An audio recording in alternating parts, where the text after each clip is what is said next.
வணக்கம் உறவுகளே, மீண்டும் ஒரு வீடியோவில் உங்களை சந்திப்பதில் மிக்க மகிழ்ச்சி. இன்றைக்கு நான் என்ன சமைக்க போறேன்னு சொன்னா தக்காளி சாதம் செய்ய போறேன். வாங்க வீடியோக்குள்ள போகலாம். பாருங்க என்னென்ன பொருட்கள் எடுத்து பாருங்க. 750 கிராம் தக்காளி தோல் உரித்து சின்னதாக கட் பண்ணி வச்சுக்கிறேன். பெரிய வெங்காயம், காஞ்ச மிளகாய், கருவேப்பிலை, இது இவ்வளோ தான் தேவையான பொருட்கள். அதோட ஒரு ரைஸ் குக்கர் கப்பால் 3 கப் ரைஸ் எடுத்து ரைஸ் செய்து வச்சுக்கிறோம். பாருங்க கிட்டத்தட்ட 750 கிராம் வரும். பாருங்க 750 கிராம் ரைஸுக்கு 750 கிராம் தக்காளி இவ்வளோ தான் தேவைப்படும். மற்ற தாளிக்கிறது சந்திரா. பாருங்க உறவுகளே, சட்டி காஞ்சி எண்ணெய் கொஞ்சம் விட்டுனாங்க. இப்போ எண்ணெய் வந்து கொதிச்சிட்டுது. இப்போ நான் இதுக்குள்ள வந்து கொஞ்சம் தாளியத்துக்குரிய சாமான்கள் போட போகிறேன்னு பாருங்க. தக்காளி சாதத்துக்கு தாளியம் தான் முக்கியம். கடுகு சேர்க்கிறேன், பெருஞ்சீரகம் சேர்க்கிறேன், உளுத்தம்பருப்பு சேர்க்கிறேன், கடலைப்பருப்பு சேர்க்கிறேன். இதோட 2 சின்ன ஏலக்காய், 2 கிராம்பு, 2 இலை, 2 சின்ன துண்டு பட்டை இவ்வளோத்தையும் போட்டு இப்போ நான் இதோட உள்ளி போடுறேன். என்னென்ன போட போடுறேன் அந்த சொல்கிறேன். இன்னொரு மிளகா போடுന്നുண்டு 3 மிளகா போட்டுருக்கோம். அதோட வெங்காயம் சேர்ப்போம்.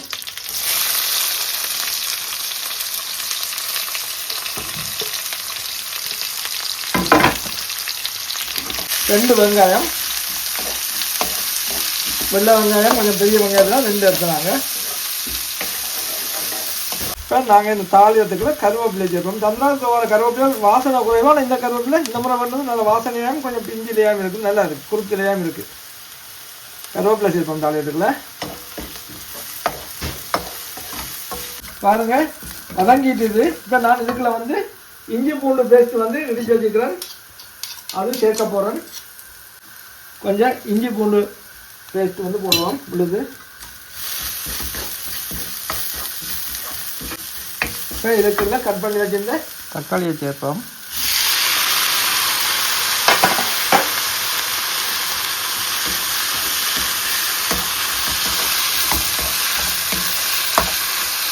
இப்போ மல்லியில் சேர்ப்போம். தக்காளி பழத்தில் வந்து தோல் எடுத்துட்டோம். தோல் இல்லாமல் தான் க்ளீன் பண்ணி கட் பண்ணி வச்சுக்கிறோம். பாருங்க தோல் எடுத்தாச்சு. எடுத்துக்கோம். இது கொஞ்சம் மசிஞ்சு வரும். என்ன ஈஸியாக மசிப்படம் வேணும்னா தக்காளி பழத்தில் தோல் எடுத்துட்டோம். தோல் இல்லை. இப்போ இதுக்கெல்லாம் கொஞ்சம் மஞ்சத்தூள் சேர்க்கிறேன். இந்த மஞ்சத்தூள் நாங்கள் வீட்லேயே இடித்தோம். நாங்கள் முழு மஞ்சள் வண்டி. அது கொஞ்சம் கலர் ஒன்றும் இல்லாமல் நல்ல நச்சுதலாக இருக்குது பாருங்கள். கலப்படமே இல்லை. இப்போ ஒரு தேக்கரண்டி ஜப்னா கறி பவுடர் சேர்க்கிறேன். ரெட்டி விடுவோம். ஓமாலே தக்காளி சாதத்துக்கு தக்காளி தோல் எடுக்கத்தான் வேணும். இல்லைன்னு சொன்னால் தோல் வந்து சாப்பாட்டுக்குள்ள வந்துட்டுருக்கும். எல்லாம் அரைச்சிட்டு போடுவோம். எல்லாம் இல்லைன்னா அரைச்சி போட்டு போடணும். மஞ்சள் தான் சொல்கிறா. ஆனால் வழியாக கண்டிப்பாக தக்காளி தோலை நீக்குங்க குளத்துலேருந்து. எல்லாம் அரைச்சி போடுங்க.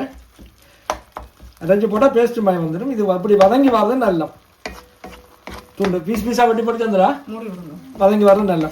இல்லை மூடி விட சொல்கிறீங்களா? இப்போ மூடி விடுறேன். இப்போ நான் தேவையான அளவு உப்பு சேர்க்கிறேன். அது இப்பயே சேர்த்து விடுவோம். உப்பு ரைஸ் போட முதல் இந்த இதுக்குள்ளேயே போடலாம்.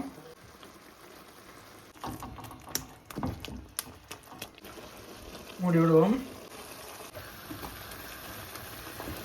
தக்காளியெல்லாம் வதங்கிட்டு இல்லை அந்த பரண்டு வந்துட்டு இல்லை. தக்காளி பச்சை வாசனை போனால் சரி. என்ன தக்காளியில் அந்த ஒரு பச்சை வாசனை இல்லை தக்காளியில். எண்ணெயும் ஸ்லோ போடணும் எண்ணெய். ஓகே இப்போ ரைஸை போடலாம். போடுங்க.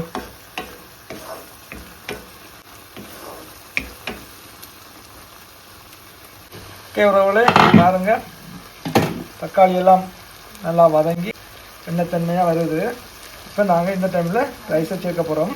தக்காளியில் இருக்கிற பச்சை வாசனை வந்து ஈடுபட்டுட்டோம்னா ஓகே. இப்போ அதெல்லாம் வந்து இந்த இப்படி வதங்கிக்கல அதெல்லாம் இருக்காது. பாருங்க உறவுகளே, தக்காளி வதங்கிட்டுது, நல்லா வதங்கி வந்துட்டுது. இப்போ நாங்கள் இதுக்குள்ள வந்து ரைஸை சேர்க்க போகிறோம்.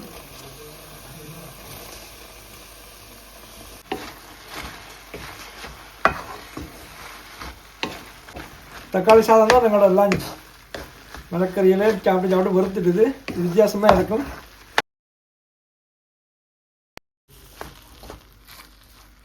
உறவுகளே, தக்காளி சாதம் ரெடி.